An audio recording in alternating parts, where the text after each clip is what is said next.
Canal irrigation पढ़ने के बाद हम ये भी पता कर लें कि कैनाल इरिगेशन नदर्न इंडिया में ही इतना पॉपुलर क्यों है, सदर्न इंडिया में इतना पॉपुलर क्यों नहीं है। तो बच्चों इसके कुछ रीजन है। कैनाल इरिगेशन समझ गए ना, कैनाल इरिगेशन मींस एक आर्टिफिशियल नहर, मतलब एक नहर बनाया गया, तो वो नदर्न इंडिया में ज्यादा पॉपुलर है, सदर्न इंडिया में इतना पॉपुलर क्यों नहीं है। ये क्वेश्चन बच्चों बोर्ड एग्जाम में ऐसे क्वेश्चंस आते हैं कि canal irrigation is more suitable in northern India compare to southern India, give reason. तो बच्चों पहला रीजन जो आप दोगे वो ये दोगे कि सर जो नदर्न इंडिया की रिवर है या नदर्न प्लेन की जो रिवर है वो पेरिनियल है। भाई कैनाल में आपको हमेशा वाटर चाहिए, वो वाटर कहां से आएगा, जब रिवर के पास वाटर होगा तभी तो। और अगर रिवर पेरिनियल है तो उस वाटर को आप डाइवर्ट कर सकते हो नहर में, कैनाल में। तो पहला रीजन ये हो गया कि जो रिवर नॉर्दर्न प्लेन के हैं बच्चों वो पेरिनियल है, और जो रिवर सदर्न इंडिया के हैं वो सीजनल है। जब मॉनसून आता है तो नदियों में वाटर होता है, और अगर नहीं है तो अमाउंट ऑफ वाटर डिक्रीज हो जाता है। तो ये पहला रीजन है कि कैनाल इरिगेशन नदर्न इंडिया में ज्यादा पॉपुलर क्यों है, सदर्न इंडिया में क्यों नहीं। अच्छा, दूसरी बात बच्चों पढ़ने से पहले मैं आपको यह बता दूं कि कैनाल को आपको बनाना है तो आपको उसकी नहर को आपको खोदना पड़ेगा, डिग करना पड़ेगा। तो भाई जो नॉर्दर्न इंडिया है उसकी जो लैंड है बहुत फ्लैट है, फर्टाइल है, तो it is easy to dig. But southern India में इग्निशियस रॉक है, ठीक है, और उस रॉक को डिग करना इतना आसान नहीं है। तो यही बच्चों आपका सेकंड रीजन है। आप यहां पे सेकंड डाल लो कि northern plain is flat, soft and easy to dig and are easy to dig, while in southern India जो रीजन है बच्चों वो रॉकी है और ये बहुत ज्यादा डिफिकल्ट है टू डिग। तो ये दो रीजन अगर आप लिख दोगे कि canal irrigation why popular in northern India not popular in southern India, तो these two reasons are given for being popular in northern India. अब चलो ये भी देखते हैं कि टैंक इरिगेशन हमारा क्या है, उसके एडवांटेजेस, डिसएडवांटेजेस, फीचर्स, सब कुछ टैंक इरिगेशन में देखते हैं। बच्चों पहले टाइम पे क्या होता था, कुएं की जो पानी होते हैं ना, कुआं तो सुना ही होगा आपने, नॉर्मली यूपी में, बिहार में, इधर बहुत कुएं मिल जाते हैं। तो पहले बहुत सारे कुएं होते थे। वो जो कुएं होते थे और जो कुएं के पानी होते थे उससे भी इरिगेशन का काम लिया जाता था। तो ये भी एक बहुत ही प्रोमिनेंट और डोमिनेंट पहले था जिससे हम इरिगेशन का काम करते थे। तो ये भी हमें पढ़ना है कि वेल क्या है। तो बच्चों याद रखना कि इंडिया में जो टोटल इरिगेटेड लैंड आज भी, मतलब अब तो थोड़ा कम हो गया होगा क्योंकि वेल की जगह ट्यूबवेल ने ले लिया। एक मशीन होता है, बोरिंग होता है, उससे आदमी काम चला लेता है। तो जो वेल है अगर बात करें तो आज भी 40% of India irrigated land depend on well irrigation. अब सवाल ये है कि सर वेल इरिगेशन कहां मिलेगा, और अगर ये मिल रहा है तो इसकी खासियत क्या है या इसके कंडीशंस क्या है। तो आपको ये जानना होगा कि favourable conditions for well irrigation. आप देखो आपको कुआं कहां मिलेगा, जहां पे अंडरग्राउंड वाटर की टेबल हाई हो। मतलब अगर मैं आपको बच्चों ये बात बताऊं, सपोज करो ये लैंड है, ठीक है ना, ये लैंड है, तो जहां पे वाटर टेबल, जहां पे अंडरग्राउंड वाटर बहुत ज्यादा है वहीं पे तो ये पानी बाहर आएगा, कुएं में आएगा। तो इसलिए पहली कंडीशन बच्चों जो हो जाती है वो ये होती है कि जहां पे water table must be high. And second क्या हो जाता है बच्चों, ground should contain soft rock which can make digging easier। अब अगर मान लो ग्राउंड में वाटर है और उसके पास सॉफ्ट सॉइल नहीं है या रॉक नहीं है तो आप उसको खोद भी तो नहीं सकते। तो आपको गड्ढा करने के लिए सॉफ्ट रॉक चाहिए या सॉइल चाहिए जिसको आप आसानी इजीली डिग कर सको और आराम से वाटर आपके पास अवेलेबल हो सके। तो ये वो कंडीशन है बच्चों की favourable condition for well irrigation. अब एक बात याद रखना कि जो बच्चों वेल है ना, वो हमारे पास जो वेल है वो वेल 2 टाइप्स के हैं। कितने टाइप्स के वेल इरिगेशन है बच्चों, 2 टाइप्स के वेल इरिगेशन है हमारे पास। अब जो पहला इरिगेशन वेल इरिगेशन है उसको बोलते हैं सरफेस वेल, जो नॉर्मली हमको ऑर्डिनरी वेल देखने को मिल जाते हैं, जो कच्चे कुएं हैं देखने को मिल जाते हैं, इसको हम सरफेस वेल बोलते हैं। और एक होता है ट्यूबवेल। अभी पहले हम सरफेस वेल पढ़ेंगे, उसके बाद हम ट्यूबवेल पढ़ेंगे। अगर बात करें बच्चों सरफेस वेल, तो ये अनलाइंड और लाइंड वेल होते हैं। अनलाइंड मींस कच्चा कुआं और लैंड वेल मीन्स पक्का कुआं। मैंने आपके लिए आसान भी कर रखा है कि जो अनलाइंड वेल होते हैं इसको हम लोग कच्चा वेल बोलते हैं। These are not linked with brick, मतलब जो भी कुआं है, सपोज करो अगर मैंने ये ऐसे एक वेल बनाया, ऐसे मैंने एक वेल बनाया, तो जो बच्चों ये वेल है ना, इस वेल के जो ये जो साइड के वॉल है इस पे ब्रिक नहीं लगी होगी, सीमेंटेड अच्छे से पक्का नहीं किया गया होगा, ये मिट्टी का होगा और आराम से यहाँ से पानी निकल रहा होगा, लोग अपने वाटर को यूज कर रहे होंगे। इसको बोलते हैं unlined well. These are not lined with by bricks और cement and are cheaper to dig. लेकिन सेकंड है बच्चों आपके पास लाइंड वेल, इसको हम लोग पक्का वेल कहते हैं। मतलब जो ये पूरा है कवर होगा, ऊपर का पार्ट कवर होगा, इसको बढ़िया सीमेंट से, ब्रिक से बढ़िया इसकी बाउंड्रीज को चारों तरफ की जो बाउंड्रीज है वो अच्छे से बनाई गई होंगी और ये वाटर काफी सेफ होता है ड्रिंकिंग पर्पस के लिए।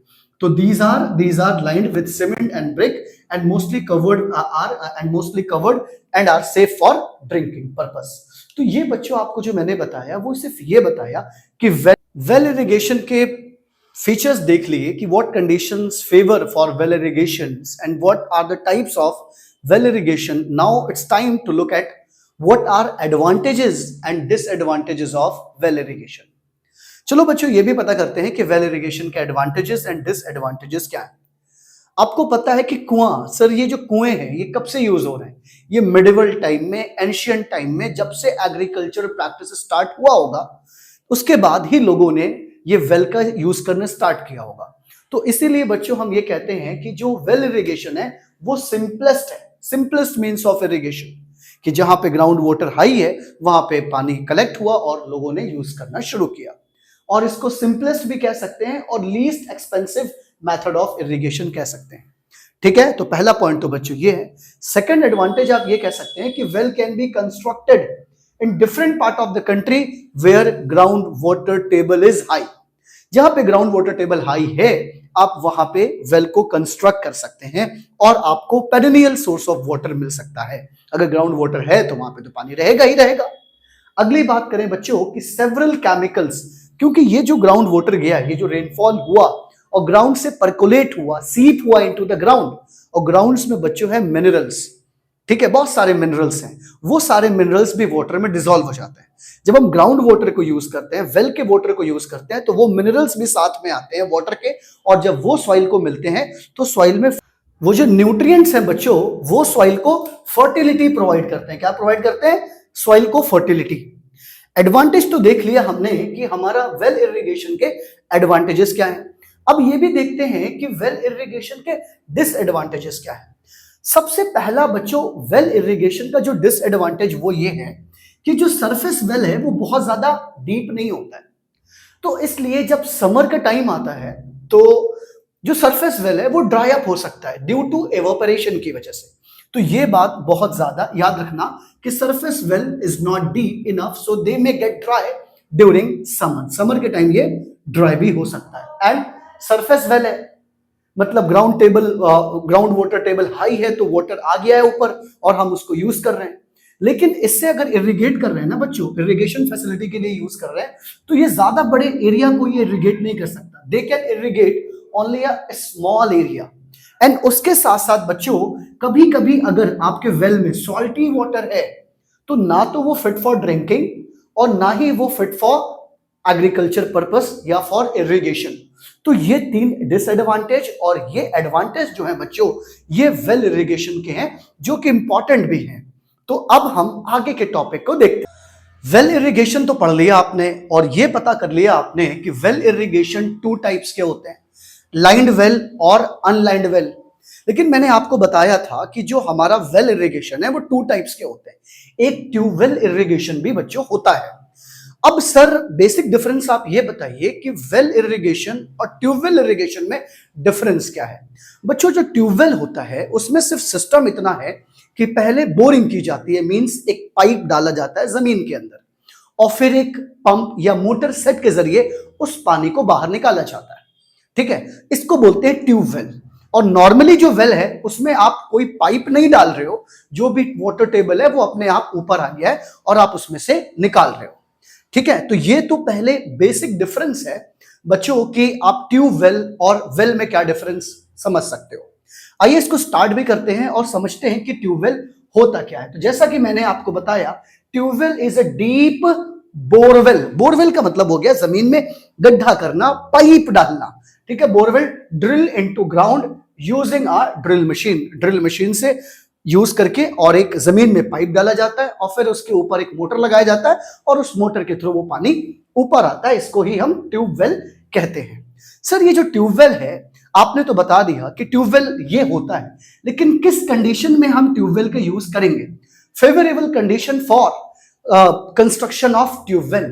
तो पहली बात तो बच्चों यही है कि अगर आपको ट्यूबवेल, क्योंकि आप वहां पे एक मोटर सेट कर रहे हो, पाइप डाल रहे हो, तो ग्राउंड वाटर जो टेबल है वो सफिशिएंट अमाउंट में हाई होना चाहिए, ताकि क्योंकि आप जब भी ट्यूबवेल चलाओ, मोटर चलाओ, तो वो पानी निकल कर आए। तो पहला पॉइंट बच्चों यही है कि water table should be high होना चाहिए एंड पेरेनियल। और ग्राउंड वाटर है तो जब वाटर टेबल हाई होगा तो वाटर तो आपको मिलेगा perennial water supply. And second, अब अगर आपको ड्रिल मशीन का यूज करके उसके अंदर पाइप डालना है तो ग्राउंड तो सॉफ्ट होना चाहिए। क्लियर है? ग्राउंड क्या होना चाहिए बच्चों? सॉफ्ट। और प्रेफरेबल एल्यूवियल सॉइल क्यों है? क्योंकि सर एल्यूवियल सॉइल इसलिए है क्योंकि बच्चों नॉर्दर्न एरिया में जहां पे एल्यूवियल सॉइल होगा वहां पे ड्रिल मशीन से ड्रिल करना आसान होगा, और वहीं पे जो वाटर है, रेन वाटर है, वो पर्कुलेट करके सीप करके ग्राउंड में जाएगा, तभी तो ग्राउंड वाटर रिप्लेनिश होगा या रिचार्ज होगा। इसलिए ग्राउंड वाटर सॉफ्ट होना चाहिए। सॉइल कौन सा प्रीफर किया जाता है? एल्यूवियल सॉइल, जिससे कि हम ट्यूबवेल को आसानी से ड्रिल कर रहे हैं। And area must get adequate rainfall. बिल्कुल सही बात कहा मैंने कि बारिश, अब मान लो मैंने 8-9 मंथ्स मैंने वाटर एक्सट्रैक्ट किया ग्राउंड से, लेकिन जब बारिश होती है तो वही वाटर फिर जाता है, ग्राउंड वाटर रिचार्ज होता है, तो कंटिन्यूस सप्लाई ऑफ वाटर मिलता रहता है। अब किसी पर्टिकुलर पे बहुत ज्यादा आप एक्सट्रैक्शन कर रहे हो तो वाटर टेबल नीचे हो जाता है, फिर आपको अपने पाइप को और नीचे करना होता है ताकि कंटिन्यू आपको वाटर सप्लाई होता रहे। तो एक ये कह सकते हैं कि जो ट्यूबवेल है बच्चों, वो एक रिलायबल सप्लाई ऑफ वाटर हमें इरिगेशन के पर्पस के लिए प्रोवाइड करता है। और थर्ड पॉइंट बच्चों यही है, area must get adequate rainfall so replenish ground water. Sir आपने ये बता दिया कि ट्यूबवेल होता क्या है, आपने उसके कंडीशंस बता दिए, फेवरेबल कंडीशंस, लेकिन कुछ ये भी जानना है, कभी कभी आ जाता है कि advantages and disadvantages of tubewell. तो बच्चों सबसे अच्छा जो एडवांटेज है कि अगर रेनफॉल नहीं हुई, उस टाइम बारिश नहीं हुई, ठीक है, सूखा पड़ गया, तो ड्रॉट के टाइम आप आराम से ट्यूबवेल का यूज करके लार्ज क्वांटिटी ऑफ वाटर को एक्सट्रैक्ट कर सकते हो इरिगेशन पर्पस के लिए। First point. सेकंड क्या है कि सर ये इरिगेट कर सकता है मच लार्ज एरिया, क्योंकि जो हमारा जो मोटर होता है वो पानी को ज्यादा तेजी से एक्सट्रैक्ट करता है, तो आप ज्यादा एरिया को इरिगेट कर सकते हो। इसका ये एक बहुत बड़ा फायदा है। एंड दूसरा, एक रिलायबल सोर्स ऑफ वाटर है सर। जब भी आपको लगे कि यार हमारे फील्ड को पानी की जरूरत है, आपने मोटर स्टार्ट किया, पानी आ गया, आपका क्रॉप इरिगेशन का पर्पस पूरा हो गया। लेकिन सर इसके कुछ डिसएडवांटेज भी हैं जो मैंने आपके लिए यहां मेंशन कर रखे हैं। सर पहला डिसएडवांटेज क्या है? पहला डिसएडवांटेज जो बच्चों आपका है वो ये है कि सर ये जो पंप सेट होता है ना, जो ये मोटर होता है, इसलिए इसको पंप प्लस सेट बोलते हैं। तो ये जो बोरिंग मशीन कह दो या इसको बोरिंग कह दो, बोरिंग तो एक्चुअली क्या होता है, जहां पे हम गड्ढा करते हैं उसको बोरिंग बोलते हैं। तो जो ये आपका ट्यूबवेल है, ये जब बहुत ज्यादा क्वांटिटी ऑफ वाटर एक्सट्रैक्ट करता है, तो इससे क्या होता है, सबसे बड़ा रीजन कि जो ग्राउंड वाटर टेबल है वो नीचे हो जाता है, और ग्राउंड वाटर टेबल डिप्लीट भी होता है जब बहुत ज्यादा वाटर को हम एक्सट्रैक्ट करते हैं।